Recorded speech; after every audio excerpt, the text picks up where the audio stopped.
Hello बच्चों, welcome to TMS home based education. मैं विरेंद्र यादव आप सभी का TMS में हार्दिक स्वागत करता हूँ। तो बच्चों, आज हम आपकी वसंत भाग 1 का जो दूसरा पार्ट है 55, ठीक है, उसका सारांश समझेंगे।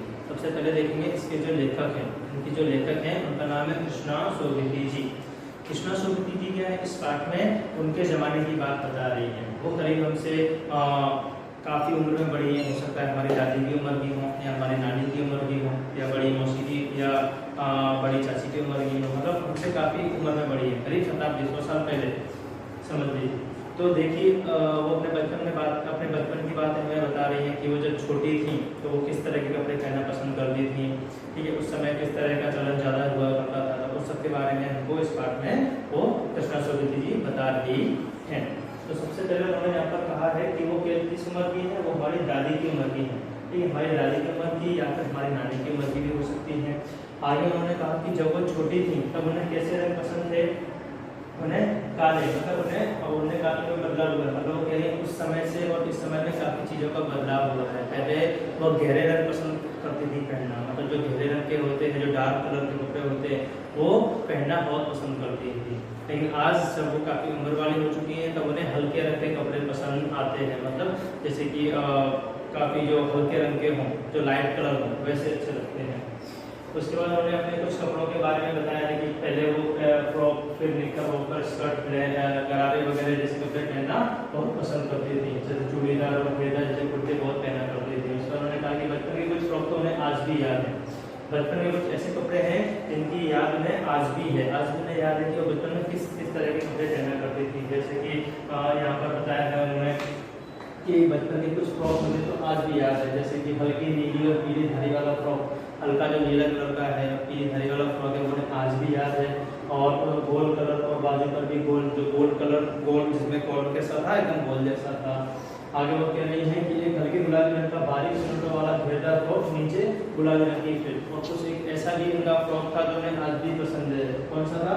हल्के गुलाबी रंग का, जो हल्का गुलाबी रंग का था, ऐसा फ्रॉक उन्हें आज भी बहुत याद आता है।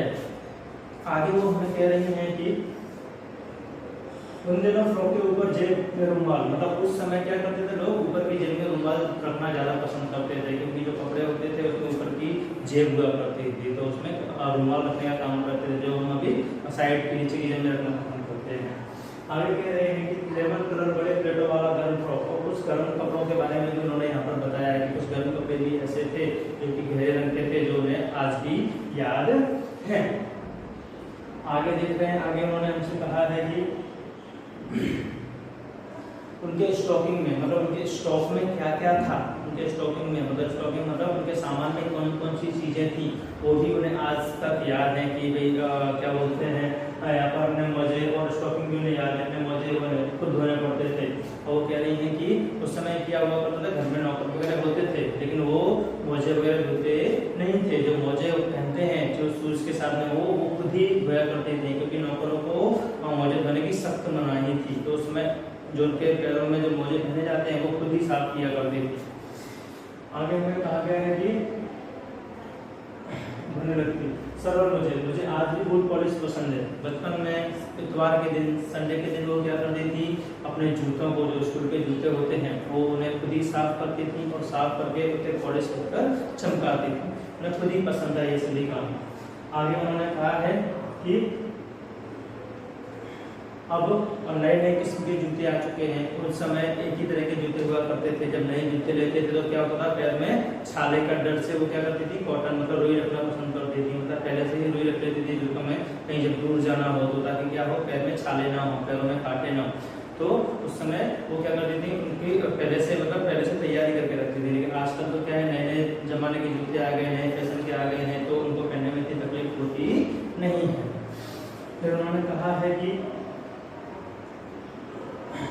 ओके, यहाँ पर छोटे शीशे की क्लास में कितनी हो रहा है, यहाँ पे कह रही है कि शनिवार के दिन, अब वो कह रही है कि जब छोटे थे तो शनिवार के दिन उन्हें दवा के रूप में कुछ पिलाया जाता था। क्या पिलाया जाता था, वो एक तेल, ऑलिव ऑयल यहाँ बताया गया है कि शनिवार के दिन उन्हें, हर शनिवार के दिन उन्हें ऑलिव ऑयल पिलाया जाता था, जो कि यहाँ पर दिया गया है, ठीक है। हर शनिवार के दिन उन्हें क्या पिलाया जाता था, एक तेल, जो कि दवा के रूप में पिलाया जाता था, ठीक है। हर शनिवार को हमें ऑलिव ऑयल और कैस्टर ऑयल पीना पड़ता था। मतलब शनिवार के दिन उन्हें दवा के रूप में ऑलिव ऑयल और कैस्टर ऑयल एक छोटी सी मात्रा में, कम मात्रा में ग्लास में निशान कर दिया जाता था और उसमें भरकर में दिया जाता था, जो उन्हें पीना पड़ता था, जो कि किसके रूप में था, दवा के रूप में था। हालांकि वो कह रही है कि अगर वो दवाई हम ना भी पीते तो शायद बीमार न पड़ते, लेकिन उस समय पीने का मतलब क्रम था, पीना पड़ता था, इसलिए वो पीती थी। आगे कह रही है कि फिर कहती है कि तुम्हारे समय में और हमारे समय में काफी चीजें बदल चुकी हैं, काफी दिलचस्पियां बदल चुकी हैं। अब कौन कौन सी बदल चुकी हैं देख लेते हैं हम इसमें। उसके बाद में कहती है कि उस समय दिनों में घरों में ग्रामोफोन थे, मतलब उस समय घरों में क्या हुआ करते थे, ग्रामोफोन हुआ करते थे। उस समय टेलीफोन या रेडियो वगैरह की सुविधा या टेलीविजन की सुविधा नहीं थी, जो कि आज के जमाने में है। ठीक है, तो कह रहे हैं रेडियो टेलीविजन नहीं थे और हमारे बचपन की कुल्फी आइसक्रीम हो गई है। जो उनके बचपन में जो खाया करती थी कुल्फियां, उनको आज किस नाम से जाना जाता है, आइसक्रीम के नाम से जाना जाता है। कचौड़ी समोसा पेटीज में बदल गए हैं। जो उनके जमाने में जो कचौड़ी और समोसे खाए करते थे, जिन्हें कचौड़ी समोसा कहा करते थे, तो आज के जमाने में क्या कहा जाता है, पेटीज के नाम से, मतलब पेटीज में उनका नाम बदल चुका है। आगे उन्होंने कहा कि शहतूत और फल से ऐसे खसखस के शरबत कोक पेप्सी में बदल गए हैं। खसखस वगैरह है, शहतूत वगैरह है, उनका जो रस, उनका जो जूस में दिया जाता था, वो आजकल किस में बदल चुका है, कोक और पेप्सी में बदल चुका है। क्योंकि आजकल ये सभी चीजें बहुत कम देखने को मिलती हैं। आजकल ज्यादातर लोग कोक और पेप्सी वगैरह पीना ज़्यादा पसंद करते हैं। फिर उन्होंने कहा कि शिमला और नई दिल्ली में बड़े हुए बच्चों को बेंगल्स और डेल्को रेस्टोरेंट की चॉकलेटें और टेस्टी मजा देने वाली होती थी। मतलब उस समय वो कह रही है कि शिमला और नई दिल्ली, मतलब शिमला और नई दिल्ली में जो बच्चे बचपन से रहे हैं, जो वहाँ पर पले हैं, बड़े हुए हैं, उन्हें क्या अच्छा लगता था, बेंगल्स और डेल्को रेस्टोरेंट की चॉकलेट है। मतलब यहाँ पर कुछ रेस्टोरेंट के नाम दिए गए, बेंगल्स और डेल्को रेस्टोरेंट की चॉकलेटें उन्हें बहुत अच्छी लगती थी, उन्हें बहुत ही पसंद आती थी और टेस्टी भी वो बड़े मजे से खाते थे। और यहाँ पर कह रहे हैं कि उसको और उनके भाई को एक ड्यूटी दी गई थी। क्या ड्यूटी दी गई थी कि वो शिमला मॉल था, वहाँ पर वो और उनके भाई हमेशा क्या लेने जाते थे, ब्राउन ब्रेड। जो ब्राउन ब्रेड आता है वो लेने जाने की ड्यूटी किसकी थी, तो कृष्णा सोदती जी है वो, और उनके भाई की ड्यूटी लगी हुई थी कि वो शिमला जो मॉल था वहाँ पर खुद जाते थे और वहाँ पर जो ब्राउन ब्रेड है वो खरीद कर लेके आते थे। फिर उन्होंने कहा कि वो जो मॉल है वो घर से कितना दूर था, उसके बारे में बताया कि वो मॉल जो है घर से ज़्यादा दूर नहीं था, पास में ही था। बताया गया कि एक छोटी सी चढ़ाई होती थी, फिर गिरजा मैदान से नीचे उतरते थे और सीधा काम करते, उतरते उतरते सीधा मॉल पर आ जाते थे। कन्फेक्शनरी काउंटर पर तरह तरह की, इसका कह रहे हैं कि जैसे हम मॉल में घुसते थे तो कन्फेक्शनरी जो काउंटर होता है वहाँ पर तरह तरह की चॉकलेटें उन्हें देखने को मिलती थी। ठीक है, आगे क्या है, उन्हें हफ्ते में एक बार चॉकलेट खरीदने की छूट थी। मतलब उन्हें एक बार हफ्ते में छूट दी जाती थी कि एक दिन आप चाहो उतनी चॉकलेट खरीद सकते हो, और उन्हें चॉकलेट बहुत पसंद आती थी, इसलिए यहाँ पर बताया गया है। आगे कहा है उनके पास हमेशा चॉकलेट और टॉफियों का स्टॉक रहता था। मतलब उनके पास चॉकलेट और टॉफी जो है उनका स्टॉक हमेशा भरपूर रहता था। कैसे रहता था, क्योंकि वो एक साथ में खाना पसंद नहीं करती थी। वो क्या करती थी, जाकर घर में चुपचाप अलमारी पर ऊपर छुपा के रख देती थी। और खाना खाने के बाद जब वो सोने जाती थी उस समय बिस्तर में लेटते समय उसे मतलब अच्छे मुंह में डाल के और धीमे धीमे मतलब उसका जो टेस्ट है उसे चूस चूस कर मतलब धीरे धीरे खाना बहुत पसंद करती थी, आराम से। मतलब उन्हें जल्दबाजी में खाना पसंद नहीं था। मतलब खाने के बाद जब वो बिस्तर में सोने जाती थी तब उन्हें चॉकलेट खाने में बहुत मज़ा आता था, तो वो सोते समय चॉकलेट ज़्यादा खाती थी। ओके, उसके बाद कहा गया है कि यहाँ पर उसके बाद यहाँ पर कहा गया है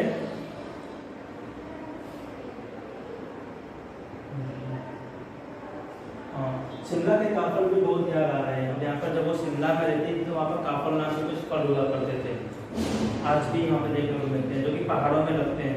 तो काफल नाम के फल थे, वो उन्हें बहुत अच्छे लगते थे। उन फलों के बारे में कह रहे हैं कि वो कैसे होते थे, खट्टे मीठे हुआ करते थे, और कुछ तो कैसे होते थे, एकदम लाल कलर के हुआ करते थे। कुछ गुलाबी रस भरी और कसमल, ठीक है, कुछ गुलाबी हुआ करते थे, कुछ एकदम लाल जैसे हुआ करते थे, और कुछ तो काफी रस भरे हुआ करते थे। उनको देखकर आज भी क्या होता है, सोचकर भी उनके मुंह में पानी आ जाता है। चेस्टनट की ऊपर पहाड़ी पर है, जिसके बारे में स्टार्ट में बताया गया है, क्योंकि गजब का फल था जो कैसे खाया जाता था, आग पर भूंजकर, उसे आग पर भूंजा जाता था, उसका छिलका निकालकर और उसे सीधा मुंह में डालकर खा लिया करती थी। चने जोर गरम और अनारदाना, और वहाँ पर जहाँ पर चना जोर गरम और अनारदाने की बात हो रही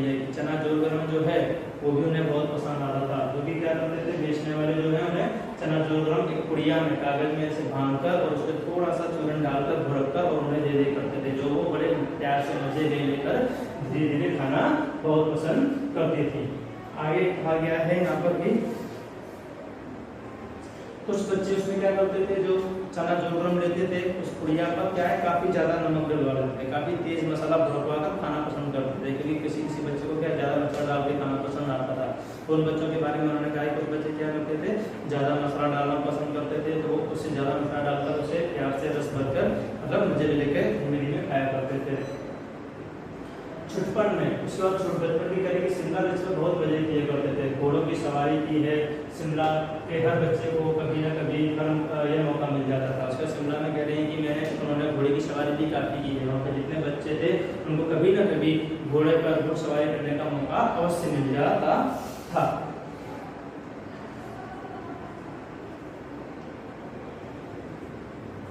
उसके बाद कह रहे हैं कि उन्हें घुड़सवारी काफी अच्छी लगती थी।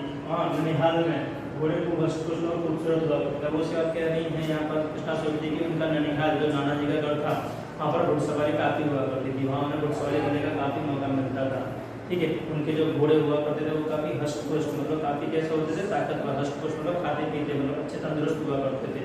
तो उनकी घुड़सवारी करना भी उन्हें उनके नाना के यहाँ मिल जाता था। उसके बाद यहाँ पर कहा गया है कि शाम के समय आकाश में सूर्यास्त हो जाता था, तो शाम के समय वहाँ का जो माहौल है वो कुछ अलग ही दिखाई देता था। कैसा दिखाई देता था, धारियाँ नीले थी, गुलाबी सुनहरी धारियाँ नीले आसमान में फैल जाती थी, दूर दूर फैले पहाड़ों के मुख में गहराने लगते थे। शाम के समय क्या होता था, पहाड़ों के बीच में जब सूर्यास्त होता था तो जब पहाड़ों में घरों में लाइटें जलती थी तो वहाँ का जो नज़ारा है वो बहुत देखने में सुंदर लगता था। तरह तरह की लाइटें, तरह तरह के कलर से वो क्या होता, पूरा वहाँ का पहाड़ है वो देखने लायक मतलब काफी सुंदर वहाँ का दृश्य बन जाता था। उसके बाद आगे कहा है कि सर्वर स्कैंडल पॉइंट, उसका सर्वर स्कैंडल पॉइंट के बारे में कहा गया कि सर्वर स्कैंडल पॉइंट में क्या था, सामने एक दुकान हुआ करती थी। ठीक है, सर्वर स्कैंडल में क्या दुकान हुआ करती थी, जहाँ पर उन्होंने क्या किया था, वहाँ पर एक क्या बोलते हैं स्कैंडल में पॉइंट की बिल्डिंग होती थी, स्कैंडल पॉइंट के ठीक सामने एक दुकान हुआ करती थी। जो सर्वर स्कैंडल पॉइंट है उसके सामने एक दुकान थी और जिसके शोरूम में किसका मॉडल लगा हुआ था, शिमला कालका ट्रेन, मतलब शिमला कालका ट्रेन का एक मॉडल लगा हुआ था। उस समय वही सबसे तेज गति से दौड़ने वाली ट्रेन मानी जाती थी, मतलब बच्चे उसे सबसे तेज गति से दौड़ने वाली ट्रेन मानते थे। उसके बाद में वहाँ पर पटरियाँ और वहाँ पर खड़े हुए डिब्बे वाली ट्रेन ये सब चीज़ें दिखाई जाती थी। ठीक है, वहाँ पर टीम वाला उनका जो छत वाला स्टेशन था वो भी था और सामने सिग्नल पर खंबा और थोड़ी थोड़ी दूर पर बड़ी बड़ी सुरंगें, जो सुरंगों में क्या है वो ट्रेनें दौड़ा करती थी और बच्चों को बड़ा दृश्य बहुत ही सुंदर लगता था। इसलिए वहाँ पर उस समय बोला गया कि शिमला कालका ट्रेन जो है वो तेजी से दौड़ने वाली ट्रेन मानी जाती थी। आगे है पिछली शताब्दी में रफ्तार वाली गाड़ी नहीं थी। उस समय क्या था, इतनी रफ्तार से दौड़ने वाली कोई ट्रेन नहीं थी, इसलिए क्या होता, कभी कभी हवाई जहाज भी देखने को मिल जाते थे। अब वो कह रही है यहाँ पर कि कभी कभी उन्हें हवाई जहाज भी देखने को मिलते थे, जो कि कहाँ आकाश में उड़ते हैं। वो अपने बचपन में बता रही है कि वो हवाई जहाज को क्या समझती थी। जब हवाई जहाज निकलते थे तो बच्चे अपने घरों से निकलकर बाहर दौड़ते थे और उन्हें ऐसा लगता था जैसे आसमान में भारी भरकम पक्षी उड़ के जा रहा है, जो कि क्या था, हवाई जहाज था। जो उन्हें पता तो था नहीं कि वो काफी तेज गति से उड़ के जाता था, उन्हें ऐसा लगता था कि पक्षी उड़ के जा रहा है, लेकिन धीमे धीमे उन्हें पता चला कि वो पक्षी नहीं था, वो क्या था, एक हवाई जहाज था, जो कि काफी तेज गति से उन्हें उड़ते हुए वहाँ बिजली में दिखाई दे जाता था। ओके, उसके बाद कह रही है कि क्या बोलते हैं, गाड़ी के मॉडल वाली दुकान के साथ एक और ऐसी दुकान भी जो तुम्हें कभी भूल नहीं सकते हैं। वो कह रही है जो जहाँ पर शिमला कालका ट्रेन का मॉडल लगा हुआ था वहाँ पर आगे ही एक और दुकान थी, जिस दुकान को वो कभी भूल सकती नहीं है, क्योंकि बचपन में उन्होंने जो उनका चश्मा है वो पहनती है वो उन्होंने वहीं बनवाया था। तो उसके बाद में कहा रही है कि यह दुकान थी जहाँ मेरा पहला चश्मा था। वहाँ आंखों के डॉक्टर अंग्रेज थे, वहाँ के जो डॉक्टर थे उन्हें लोग ये किसके नाम से बुलाती थी, उन्हें अंग्रेज के नाम से बुलाया करती थी। अब क्यों बुलाती थी देखते हैं आगे। शुरू में चश्मा लगाना बड़ा अटपटा लगा। वो कह रही है कि जब शुरुआत में मैंने चश्मा लिया तो जब मैं चश्मा लगाया तो मुझे कुछ अटपटा अजीब सा लग रहा था।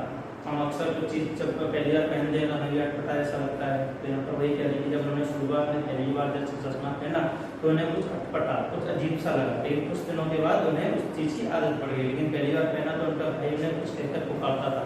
किस तरीके से पुकारता था देखते हैं कि जब वो चश्मा पहनकर निकलती तो उनके चचेरा भाई उन्हें छेड़ा करता। किस तरीके से छेड़ा करता था? आँख पर चश्मा लगाया ताकि सूझे दूर की, ये नहीं लड़की को मालूम सूरज बनी लंगूर की। वो कह रही है कि जब मैंने पहली बार चश्मा लगाया तो उनका जो चचेरा भाई है, जो उसने उसे देखा तो वो उन्हें देखकर चिढ़ाता। किस तरीके से चिढ़ाता था? तो उन्हें इस तरीके से कहकर चिढ़ाता था कि आँख पर चश्मा लगाया ताकि सूझे दूर की, ये नहीं लड़की को मालूम सूरज बनी लंगूर की। आँखों पर चश्मा लगाया है ताकि उसको दूर का दिखाई दे, पर उसे ये नहीं पता है कि उसकी जो सूरत है, उसकी जो शक्ल है वो कैसी दिख रही है, लंगूर जैसी दिख रही है। इस तरीके से उसका भाई उसे पसंद मतलब चिढ़ाया करता था, जो कि चचेरा भाई था। मैं कीजी कि मुझ पर यह क्यों दोहराया जा रहा है? और वो ये सोचती मतलब ये बार बार वैसे क्यों इस तरीके से दोहरा कर कहता है। तो वो क्या करती है, मैं ये शेर जो है, जो शेर बोला गया था वो उन्हें काफ़ी अच्छा लगा कि हाँ जो भाई कह रहा है वो शायद मुझ पर सूट कर रहा है, शायद वो इसीलिए मुझसे ये कह रहे हैं। ठीक है, जो शेर है। जब वे चाय पीकर चले गए तो अपने कमरे में जाकर आईने के सामने खड़ी हो गई। जब उनका भाई चला गया घर पर आकर उन्हें छुड़ाकर, तो उसके बाद वो क्या करती हैं, खड़ी हुई और अपने कमरे में गई और आईने के सामने खड़ी हो गई, चश्मा लाकर देखने लगी और अपने आप से बातें करने लगी। वास्तव में ऐसा लग रहा है कि चश्मा लाकर मैं लंगूर जैसी लग रही हूँ, ऐसा वास्तव में है क्या? ठीक है, तो इस तरीके की वो अंदर जाकर चश्मा पहनकर नैन उतारी और फिर पहनी, फिर उतारी, फिर देखती नहीं और वापस से कह रही सूरज बड़ी लंगूर की, नहीं हाँ। तो उसका क्या करती है, वो आईने के सामने खड़ी होती है, चश्मा पहनती हैं, फिर उतारती हैं, फिर पहनती हैं, फिर उतारती हैं, कहती हैं सूरज बड़ी लंगूर की, नहीं ऐसा नहीं है। तो इस तरीके से वो बैठकर क्या करने लगती है, हंसने लगती है। उसके बाद क्या होता है कि मैंने अपने छोटे भाई का टोपा उठाकर सिर पर रखा। उसके बाद क्या है, जब वो चले गए उसके बाद छोटे भाई का जो टोपा था, टोपा जैसे सिर पर लगाया जाता है, शिमला में ज़्यादातर लोग पहनना पसंद करते हैं, उन्होंने अपने ऊपर सिर पर लगाया और उसके बाद चश्मा लगाया। तो उन्होंने देखा कि वो लगाने के बाद वो और भी काफ़ी अच्छी दिख रही है।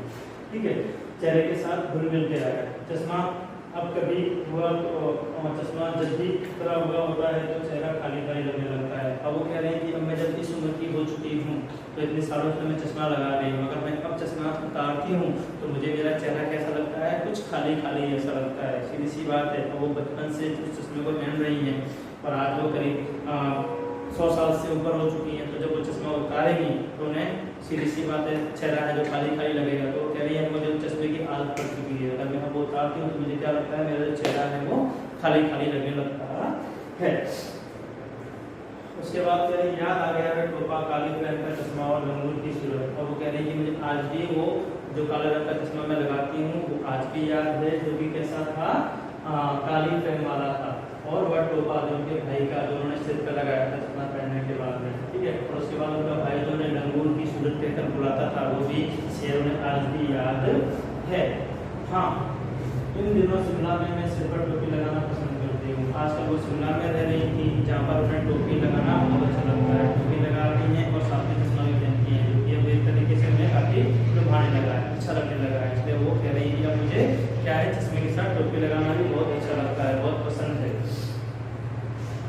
मैंने कई रंगों की जमा कर ली है, कहाँ दुपट्टों का ओढ़ना और कहाँ से शहर चुकीते वाली हिमाचली टोपियाँ। कह रही है जब मैं बचपन में जब छोटी थी तब कहाँ दुपट्टा वगैरह ओढ़ना, तरह तरह के कपड़े पहनना मुझे पसंद था, लेकिन आज के ज़माने में वो सब चीज़ें तो है नहीं है। तो अभी मुझे क्या पसंद है, शहर का जो फेस के ऊपर है, सिर पर टोपी लगाना पसंद है, और उसके साथ साथ जो चश्मा है वो भी लगाना क्या हो चुका है, मेरा का एक भाग बन चुका है। ठीक है, तो बच्चों यहाँ पर हमने जो दूसरा पार्ट है बचपन, उसका जो पूरा सारांश है वो अच्छे से समझ लिया है। यहाँ पर क्या है, कृष्णा सुरवती जी हैं, उनके बचपन की सारी बातें हमें आज भी याद है, जो कि याद कर करके उन्होंने हमें इस पार्ट के द्वारा बताई गई है कि बचपन में किस तरह के कपड़े पहनती थी, उसके बाद स्टाइल चेंज हुआ तो उन्होंने किस तरीके से बदला, उसके बाद वो शनिवार के दिन ओलिव ऑयल और कैस्टर ऑयल में दवा के रूप में पिलाया जाता था। उसके बाद उन्होंने अपना कुछ क्या बोलते हैं चॉकलेट्स के बारे में बताया कि उन्हें चॉकलेट भी बहुत अच्छी लगती थी, लेकिन वो सीधे खाना पसंद नहीं करती थी, वो उन्हें रख देती थी और सोने के बाद, खाने के बाद जब सोती थी उसमें बिस्तर में मजे ले लेकर खाना पसंद करती थी। आगे उन्होंने शिमला के बारे में बताया कि शिमला का आपका ट्रेन का जो मॉडल था, जो उस समय का क्या था, काफ़ी तेज़ गति से दौड़ने वाली ट्रेन उसे माना करती थी, तो उनके अनुसार वो बहुत ही तेज़ गति वाली ट्रेन थी। फिर कहती हैं कि उन्होंने जो चश्मा बनाया था उन्हें भाई बहन चिढ़ाता था, कि सूरत बनी लंगूर गीत, है ना। तो वो जो शेर है वो उन्हें अच्छा लगा और वो शेर उन्हें आज भी याद है। तो बचपन की काफ़ी चीज़ें ऐसी हैं कि उस ज़माने में थी जो अभी देखने को मिलती नहीं है। ठीक है बच्चों, तो यहाँ पर इस पार्ट को हम पूरा करते हैं। यदि इसमें आपको कुछ और समझ में नहीं आया तो आप मुझे कमेंट